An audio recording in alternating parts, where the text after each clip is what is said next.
To lead us off in the round review, let's go straight to Leka Halasima as called by Andrew Voss on Fox League. It'll be a long pass back to Boyd. He'll go again. He gets his fourth chance. It's charged down. Play on Warriors. Charging through. Halasima. Halasima has scored for the Warriors. Unbelievable. Stupendous moment.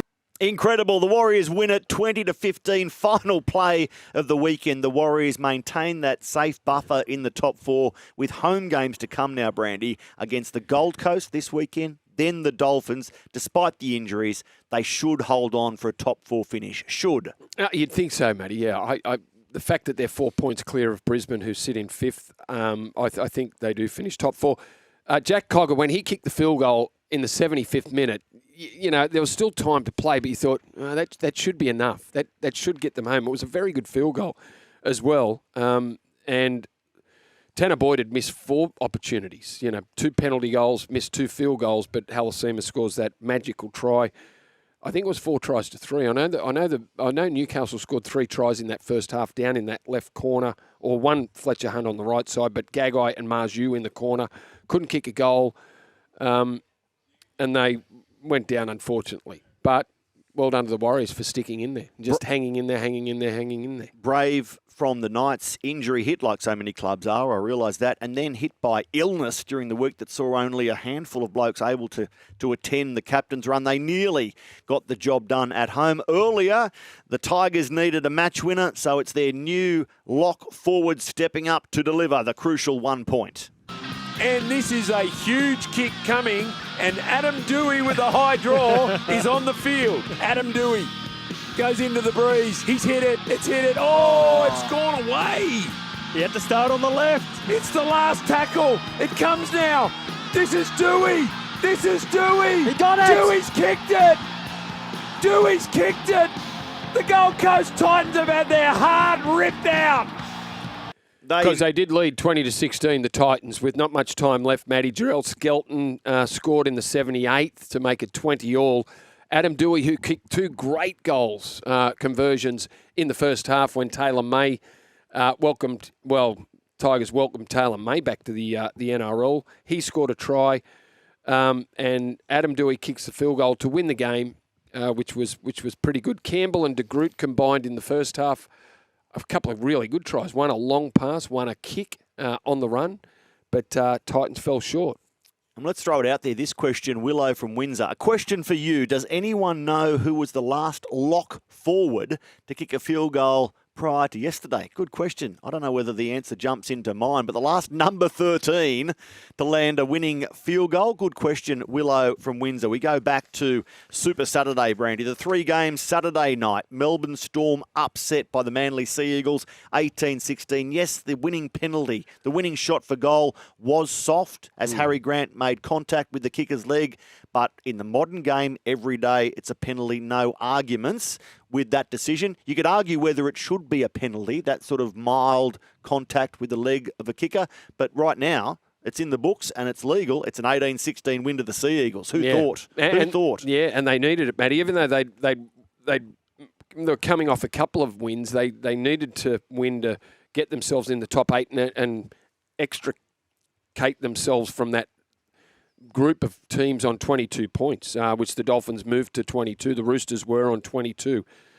So they jump into the top 8 or stay there. And I thought their middles, if their middles can aim up or can at least match the other team, it gives Manly a chance. They've got enough stars. Tom had some good moments, had some nice touches in the game. But I thought Lodge, Taukeiaho, and Bullimore did enough to keep Manly on the front foot and to get enough points to win the game. It did come down. And look, they played with plenty of energy and intensity, and they only made 3 errors for the whole game, whereas the Storm made 15 errors. Like, the Storm imploded on Saturday night. I don't know if you saw this, and Howard sends a text in. Says 6 of us flew down to the Storm game. It was great. Manly shouldn't have had to go for a field goal. When Garrick went to convert from the sideline, and whose try would that have been? Big Nelson started doing sprints right next to him and put him off. Garrick complained to the ref, but nothing was done. They should have made him replay the kick, The crowd cheered Nelson when he came back, and he was just laughing heaps. Football gods got him. So, Well, do you remember seeing that? No. No. It escapes my I only saw the mind. highlights of the game. I saw the elbow from Nelson. It's going to cost him 2 weeks Seen that. to the head of Yep. Jake Simpkin. And I endorse what you say. Matt Lodge, Siwa Tokihau, Ethan Bullymore, who saw them as being maybe the dominant forwards ahead of Uto Ikamanu, Eli Katoa, Trent Nelson. Liero, Nelson. So 3 Xavier Coates tries, a hat-trick to Xavier. Wonderful finishes, offset by tries to Saab, Kohler, Garrick, and that winning penalty goal. I'm just trying to think who scored the try and when Nelson was running up and down the sideline doing sprints, ready to come back on the field. And Ruben Garrick actually said something to the referee. Yeah, good pickup. Was it bad enough for him to get another shot? Anyway, Manly win, and Melbourne lose their first game in more than 2 months. And Manly go on to play Canterbury at Allianz Stadium Sunday afternoon to finish round 21. You wouldn't want to be the Roosters necessarily with the Storm. Ill-disciplined, frustrating their coach. Next stop for Melbourne, Allianz Stadium against the Roosters to start the round on Thursday night. Now back to the 5:30 game. You called this game, Brandy. Bulldogs against the Dragons. Yes, the big play came late. The lofted pass, Lockie Galvin finding Jethro Rinakama, but were the Dragons dudded somewhat? They could count themselves unlucky because that was a contentious penalty. The Jacob Carraz, Luciano Leilua situation. Leilua, yes, foot in the ruck, but the plant and that planting the ball while you're not on your feet, while you haven't regained your balance, supersedes everything. I think. And Absolutely. That's certainly what has been the case this year. So the Dragons can count themselves unlucky that penalty went against them. They challenged it to the Dogs. They won on a challenge. Unfortunate. They played good enough to win the game. And there were some great moments from them. They played some cracking footy. Down 16-8, and even 16-8, you thought, oh, yeah, they're still in it, but they need to, possession needs to swing their way, and it did.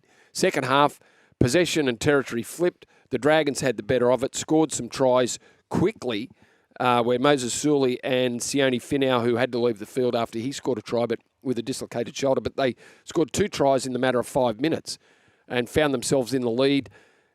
I thought the Dogs almost imploded, made errors. There was kick-out error. There was a Jamin Salmon error. Matt Burton kicked it out in the full. They got dragged in touch with possession. So a lot of things, the Dogs did a lot of things that would have led to a Dragons victory, but just went against them. The Dragons, you think, now out of the reckoning, and they're off to North Queensland this weekend. Cameron Ciraldo was proud of his winning play. He said, Lockie Galvin passing for Jethro Rinakama. That's a 20-year-old to an 18-year-old. Brave pass, the winning play, gets the ball done. Satili Tupanua aggravating that hamstring again, so that might be a blow for them moving forward to Manly. Because he's good. At Allianz Stadium. He's good for them. He's been good. Even though he hasn't played much footy, that was his first game back since Brisbane, since round 8. Yeah, long time out. Long time. Suspended and then hamstring. Let's hope it's... I don't know if it's the same leg. If it's the same aggravation, he could be on the sidelines. He mightn't play again. Like that's it. Like if it's an 7 rounds aggravation to go. like it might be a 6-week injury. He mightn't return until the death. Canberra Raiders, 8 straight. They're top of the table. They beat Parramatta, having led 10-0 early, then trailed at halftime 16-12, then won the second half 28-0. So what's the wash-up? 40-16 in favour of the Raiders. Try doubles to Jed Stewart and Owen Patty Brandy. Parramatta had a good first half, Matty, and but they had barely any ball in the second half.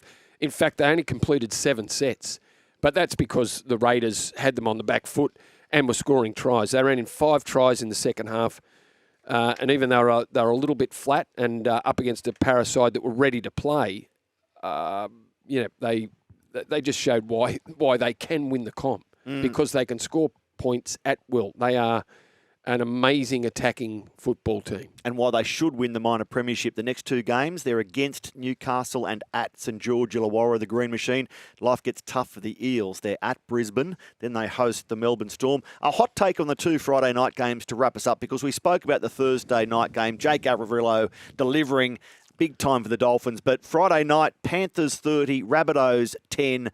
Dylan Edwards just supreme, Brandy. An amazing game by Dylan Edwards. Boy, like 30 runs, 300 metres, 15 tackle busts, scored 2 tries, had a hand in another try. They had some good performance. Casey McLean, a double, was very good. Alamotti was good. The back row in Luke Garner was outstanding. I thought one of his better games of the season. And I guess the point for the Rabbits coming out of the game was Alex Johnson scored another try. 207 now. Yeah, 207. 5 to go to equal, 6 to break the record of the great Ken Irvine. Keon Kalamatangi, ankle issue. Peter Mamozelos, concussion. So the injury ward just gets bigger. Gets bigger. They're so weak. They had to go. They tried hard. They kept Penrith honest for 45, 50 minutes of the game. Came out, scored a try early in the second half. Reduced the score to 18-6. But just haven't got enough troops to compete.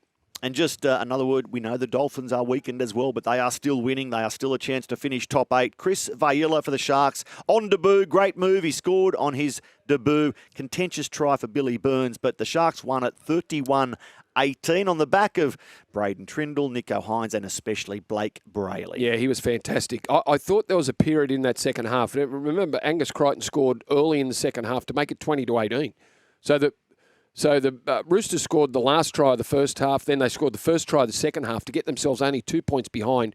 There was a period there where the Sharks made some errors. Sione Katoa dropped the ball, Will Kennedy dropped the ball, coming out of their own end, which handed the Roosters possession and field position. But the Sharks' defence was what I thought in those couple of periods in the second half. They defended their own line, then were good enough to go up the other end and score a try. Then they had to defend their own line again. Kept the Roosters out after that Angus Crichton try early in the second half.